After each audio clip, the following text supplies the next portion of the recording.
First ever factory outlet Mukunda jewellery KPHB Kothapet Khammam Somajiguda Hanamkonda. నమస్కారం, నేను రమారావి. పంచతంత్ర కథలు చెప్పుకుంటున్నాం.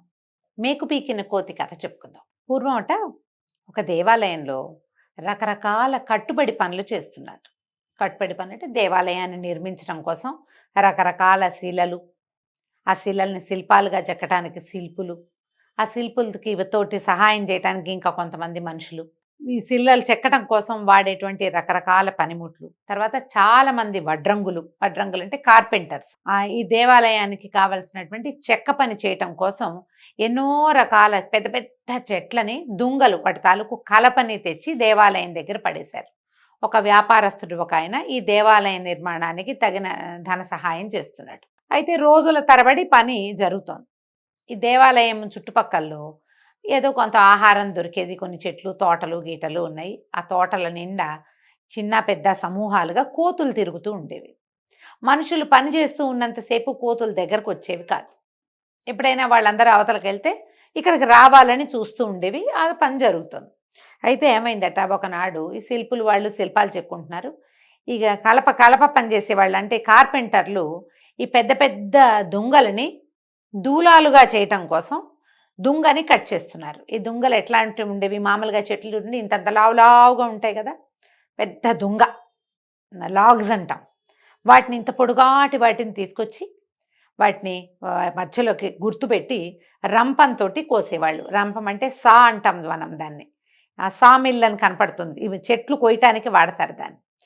ఈ రంపానికి ఇద్దరు పట్టుకుని అటు ఇటు పట్టుకుని దాన్ని బాగా కదుపుతూ కోసేవాళ్ళు. పెద్ద ఇంతలా దుంగ, దాన్ని కొయ్యాలంటే చాకులతోటి కత్తులతోటి రాదు, చూడండి, రంపమే కావాలి దానికి. అయితే ఈ రంపంతో సగం ఒక కలపను దీన్ని మన చెట్టుని కోసారు, దుంగని కోస్తున్నారు. సగం వరకు అయ్యాక మిట్ట మధ్యాహ్నం అయిపోయింది. బాగా మధ్యాహ్నం అయింది. అప్పుడు ఎండాకాలం, ఆకలి వేసేస్తుంది. వీళ్ళందరూ ఏమనుకున్నారు, ఈ పని ఇక్కడ కాపి భోజనానికి వెళ్దాం అనుకున్నారు. భోజనానికి కొంచెం అవతలకి వెళ్ళాలి, అక్కడ కొంచెం చెట్ల నీడ అది ఉంది, అక్కడ కొంచెం మంచినీళ్ళు అవి ఉన్నాయి, కొంచెం రిలాక్స్ అయ్యి రావచ్చు. భోజనం అన్నం తినగానే పరిగెత్తుకొచ్చేవాళ్ళు కాదు. భోజనాలు చేసి ఒక గంట సేపు కాస్త చెట్ల కింద చల్లగా పడుకుని, ఎండాకాలం అవటం వల్ల చిన్న విశ్రాంతి తీసుకుంటే తర్వాత పని బాగా చేయగలుగుతాం. అందుకని వీళ్ళు ఏం చేశారు, ఈ రంపంతో ఈ దుంగని కోస్తున్న వాళ్ళు ఆ మధ్యలో రంపాన్ని తీసేసి ఆ పగిలిన భాగంలో అంటే కట్ చేసిన భాగంలో ఇంత మేకుని అడ్డంగా పెట్టేసి వెళ్ళిపోయారు. వెళ్ళేసరికల్లా ఎప్పుడైతే ఈ మనుషులు హడావిడిగా పనిచేస్తున్నారో కొన్ని కోతుల గుంపు ఒకటి ఒక చోట వచ్చి కూర్చుని చూస్తుంది. వీళ్ళందరూ చేసే పనులు, ఈ వస్తువులు వాడ్డాలు, ఇట్లా అంటాలు, ఇట్లా కొట్టడాలు అవి చూస్తుంటే వాటికి గొప్ప సరదాగా ఉంది, చాలా సరదాగా. అసలు మామూలుగా పిల్లలకు కూడా అలాగే ఉంటుంది చూడండి. ఈ పని వాళ్ళు ఎవరైనా పని చేస్తుంటే వాళ్ళు కూడా అవేమిటో చేసేద్దాం అనిపిస్తుంది. కోతులు కూడా పిల్లలు లాంటివే, మనకి ఇది కావాలా వద్దా అని ఉండదు, వాటికి అన్నీ కావాలి. అయితే వీళ్ళు లేచి అవతలకి వెళ్ళిపోగానే ఈ మొత్తం కోతుల గుంపంతా వచ్చి ఈ చెక్క పని చేసే చోట, ఈ శిల్పాలు చెక్కే చోట వచ్చి కూర్చున్నాయి. అక్కడ ఉన్న రకరకాల వస్తువులు ఒక్కో దాన్ని ఎత్తి చూడటం, వాడడానికి ప్రయత్నం చేయటం, ఇవి చూస్తున్నాయి. ఇందులో సుత్తులు, శానాలు, దబ్బనాలు, చిన్న పొన్న రంపాలు, రకరకాల వస్తువులు మన చిత్రిక పట్టడం కోసం వాడతారు. ఇట్లా అంటుంటే పైన చెక్క సన్నగా ఇట్లా దీనిలాగా పెన్సిల్ మనం షార్ప్ చేస్తుంటే ఎట్లా వస్తుంది అలా వచ్చేలాంటి సాధనాలు బోల్డ్ కనపడుతున్నాయి. అన్నీ చూస్తుంటే ఈ కోతుల్లో చిన్న పిల్ల కోతులు ఈ తెగొడుతున్నటువంటి ఇది ఉంది కదా, ఈ దుంగ, దాని మీద వచ్చి కూర్చున్నాయి. కాసేపు అటు ఇటు చూసి అన్నీ వెళ్ళిపోయినాయి. పిల్లకోతి మాత్రం దాని మీద కూర్చుంటే దానికి ఏం కనపడింది, ఈ సగం కట్ చేసిన ఈ దుంగ ఇప్పుడు ఇంత పెద్దది కదా, కట్ చేసేసరికల్లా కొంత భాగం ఇట్లా ఓపెన్ అయ్యి ఉంది. ఆ మధ్యలో వీళ్ళు ఒక మేకు ఇట్లా పెట్టి ఉంచారు, అది కలిసిపోకుండా గుర్తు కోసం. దీనికి ఆ మేకు కావాలి, ఎందుకు కానీ కావాలంతే. సరే, దాని మీద కూర్చుని ఆ మేకుని పీకడానికి ట్రై చేయటం మొదలెట్టింది. ఎంత పీకినా రాదే అది. ఇక దుంగ చాలా పెద్దది, కోతికి ఏం శక్తి ఉంటుంది, అదేమంత బలవర్తక ఆహారం తిందు. పైగా ఇంత తిని బాగా ఎగిరి దూకి పైకెక్కి కిందకెక్కి దుంప తెంచుకుంటాయి. అవి అటు బలంగా కనపడవు, బలమైన కోతి అనే పదమే వినిపిస్తుంది. కోతులన్నీ బక్కడొక్కులాగా ఇంతంతే ఉంటాయి.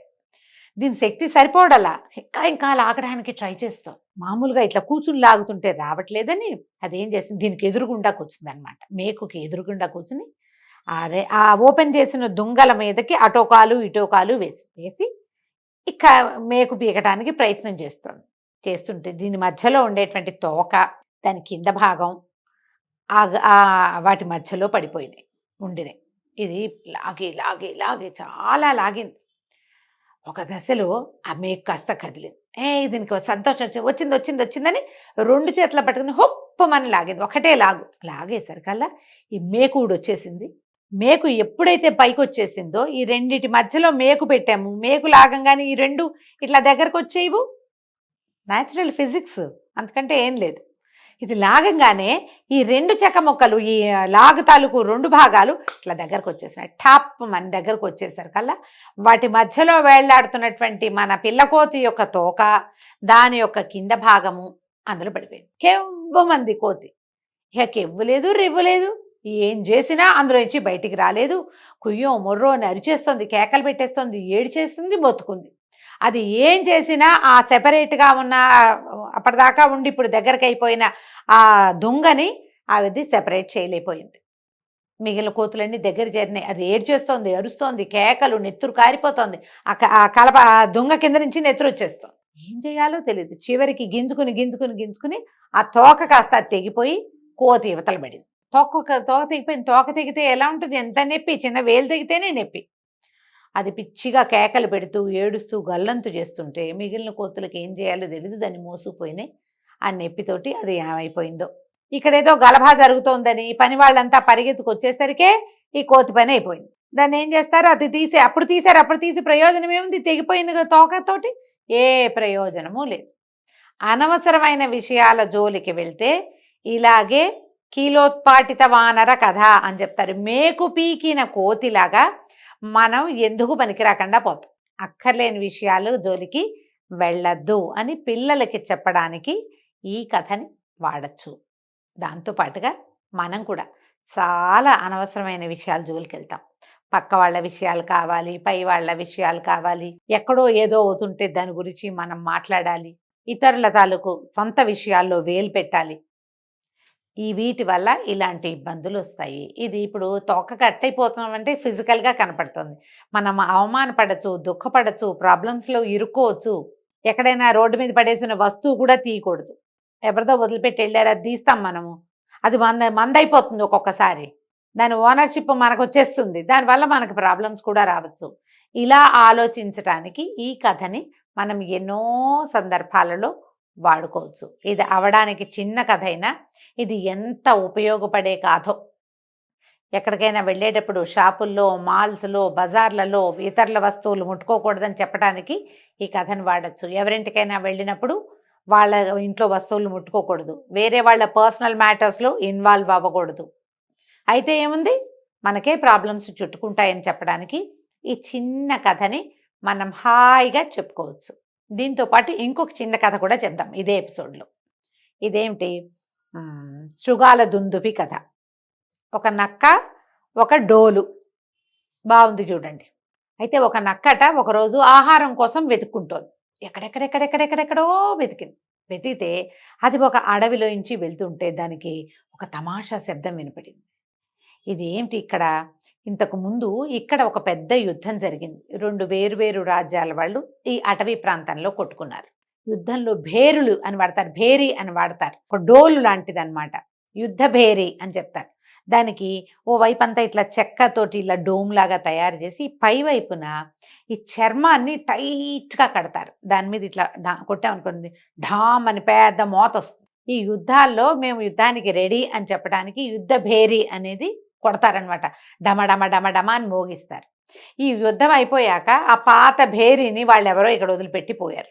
అయితే ఆ చుట్టుపక్కలంతా మొక్కలు మొలిచి ఆ పక్కన ఉన్న ఒక అడవి తీగ అది కదిలినప్పుడల్లా ఈ భేరి మీద రాసుకుని బమ్మని ఒక శబ్దం వస్తుంది. ఈ బమ్మ శబ్దానికి భయపడింది ఈ నక్క. కానీ ఏమిటో చూద్దామని నిదానంగా దగ్గరికి వెళ్ళి చూశాక అక్కడ నిర్మానుష్యంగా ఉంది. ఎవ్వరు లేరు, ఒక్క జంతువు లేదు. అప్పుడప్పుడు అడవి తీగ ఒకటి గాలికి కదిలి అది ఆశ్రయించుకుని ఉన్న ఒక చెట్టు తాలూకు ఎండుకొమ్మ ఒకటి ఈ భేరి మీద తగిలి ఆ బమ్ బమ్ అని శబ్దం వస్తుంది. సంతోషించేసింది. అబ్బబ్బా భలేగా ఉంది, ఎవ్వరూ లేరు, ఇదేమిటో ఇంత మాంసపు ముద్దలాగా ఉంది. ఈ పైన కట్టున్నది తప్పకుండా జంతు చర్మమే, అది కనిపిస్తోంది. దీని నిండా మాంసం ఉంటుందని నమ్మి, అంటే ఇవేమిటి, నిలవున్న మాంసాన్ని తింటాయి నక్కలు. వాటికి ఫ్రెష్ ఫుడ్ అక్కర్లా, సింహాల్లాగా నిలవున్నా పర్వాలా, ఎంత పాతదైనా తింటాయి అవి. అందుకని దాని నిండా మాంసం ఉందనుకుని ఇది పరిగెత్తుకుంటూ ఆ భేరి దగ్గరికి వెళ్ళింది. ఆ భేరికి ఉన్న పైభాగం చర్మమే. ఆ చర్మాన్ని ఏం చేస్తారు, ఇట్లా టైట్గా లాగి పక్కలన్నీ కుట్టేస్తారు టైట్గా. ఆ టైట్నెస్ వల్లే అలాంటి శబ్దం పుడుతుంది అందులోంచి.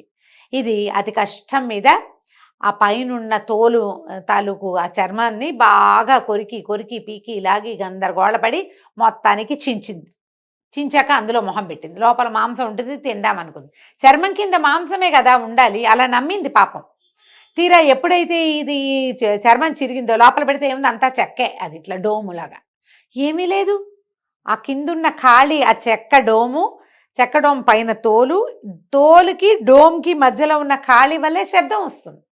అది చేసిన వాడికి తెలుస్తుంది, నక్కకేం తెలుస్తుంది, తెలియదు పాపం. ఆ లోపల మూతి పెట్టేసరికల్లా ఏమీ లేదు, ఒట్టి చెక్క పురాతనమైన వాసన ఇస్తుంది అంతే. ఇలా ఈ పైనున్న చర్మాన్నంతా పీకేసరికి దీని పళ్ళు కాస్త విరిగిపోయినాయి.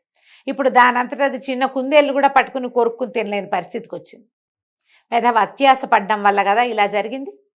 ఏం చేస్తుంది, అందులో పెట్టిన మూతిని బయటికి తీసి ఈ పళ్ళ రిపేర్ అయ్యేదాకా నాకు తిండి లేదనుకుంటూ తెలివి తక్కువగా వచ్చానని తల బాదుకుని వెళ్ళిపోయింది. ఇప్పుడు చూడండి, ఒక శబ్దాన్ని చూసి భయపడకూడదు. మొదటిది సౌండ్ చాలా కనపడుతుంది, అక్కడ విషయం ఏమి ఉండకపోవచ్చు.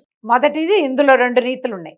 మొదటిదేమో పెద్ద పెద్ద శబ్దాలు చేసి చాలా ఎక్కువగా మాట్లాడి డాంబికంగా మాట్లాడినా వాళ్ళ దగ్గర వాళ్ళకేం పెద్ద విషయం ఉండదు, అసలు దగ్గరికి వెళ్తే ఖాళీ నార్మల్ థింగ్ అని తెలుస్తుంది. రెండోది, ఇక్కడ ఏదో ఉంటుందని పై మెరుగుల్ని చూసి మనం చాలా ఆశపడితే లోపల ఏమీ ఉండదు. నువ్వు భయపడద్దు, అత్యాశ పడద్దు.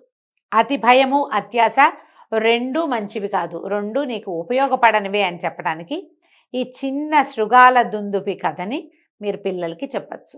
మీరు కూడా తెలుసుకోండి. ఈ కథలు తెలుసుకోవటం వల్ల మనకు ఉపయోగం ఏంటంటే, ఒట్టి సాధారణ కాలక్షేపమే అని అనుకోవద్దు.